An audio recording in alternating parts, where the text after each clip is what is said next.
Donc, dans cette vidéo, on va corriger les exercices sur les suites géométriques. Donc, la première suite, on a une suite, on nous dit qu'elle est géométrique, on nous donne son premier terme qui vaut 10, son deuxième terme qui vaut 50. Bon, quelle est la raison? La raison, on voit que pour passer de 10 à 50, on a multiplié par 5, donc la raison vaut 5. Si on veut, on peut écrire que la raison c'est un terme divisé par le terme précédent, donc 50 sur 10, c'est-à-dire 5.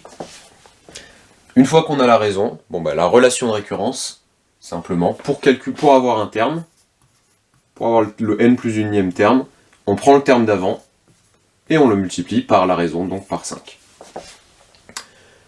La formule explicite.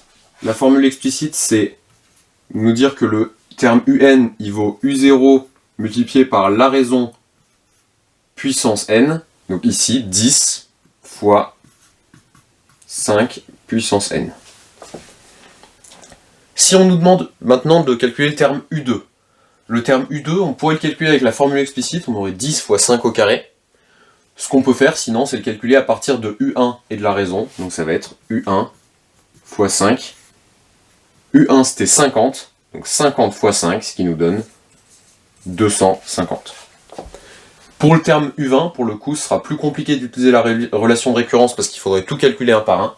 Là, la formule explicite, elle va être adaptée. Ça va être donc 10 fois 5 à la puissance 20. 10 fois 5 à la puissance 20, à la calculatrice, on peut voir que c'est de l'ordre de 950 000 milliards. Deuxième exemple.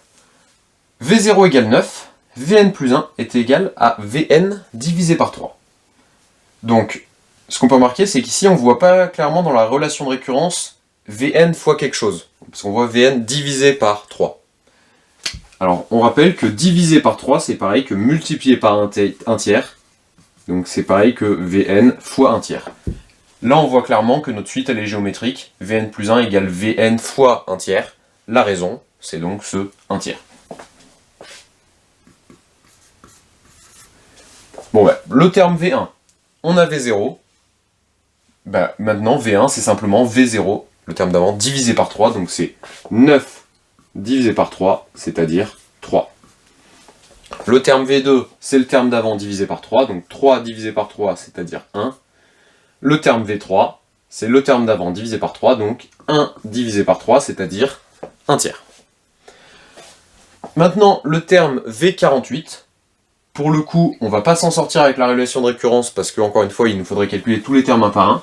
Donc on va plutôt utiliser la formule explicite. Vn, ça va être V0 fois Q puissance n, c'est-à-dire 9 fois 1 tiers à la puissance n, ou 9 divisé par 3 puissance n. Donc pour V48, ça sera 9 sur 3 à la puissance 48. Ou 9 fois 1 tiers à la puissance 48. Donc on a 9 divisé par 3 puissance 48. Cette expression, on peut la simplifier par 3, puis par 3, ça nous donne 1 sur 3 à la puissance 46. Et là, il faut le faire à la calculatrice. Et normalement, on doit trouver quelque chose de l'ordre de 10 puissance moins 22. Dernier exemple, on a une suite, on nous indique qu'elle est géométrique, on nous dit que son premier terme, c'est 5, que sa raison, c'est moins 2. Donc, premier terme, ça veut dire W0, et la raison, ça veut dire Q. La relation de récurrence, la raison vaut moins 2, donc la relation de récurrence, c'est Wn plus 1, c'est le terme d'avant, donc Wn, multiplié par moins 2. Donc Wn plus 1, ça va être égal à Wn fois moins 2. On pourrait l'écrire comme moins 2 Wn, c'est pareil.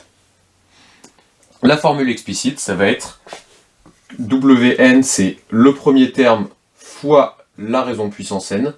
Donc ici, 5 fois moins 2 à la puissance n.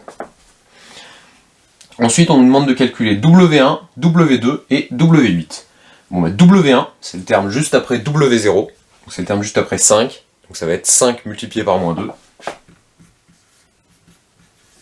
c'est-à-dire moins 10. W2, ça va être le terme juste après moins 10, donc ça va être moins 10 fois moins 2, 10 fois 2, 20, moins par moins plus, donc ça va être égal à 20. Maintenant, pour W8, ça va être égal donc à, en utilisant la formule explicite, 5 fois moins 2 puissance 8. Pour une fois, on peut s'en sortir sans calculatrice. Moins 2 à la puissance 8, déjà le moins, vu qu'on a une puissance paire, le moins, il va se simplifier.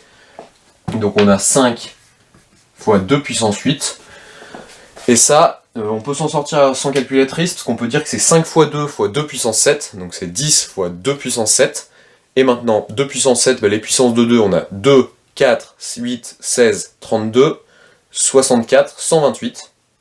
On avait donc 10 fois 128, c'est-à-dire 1280.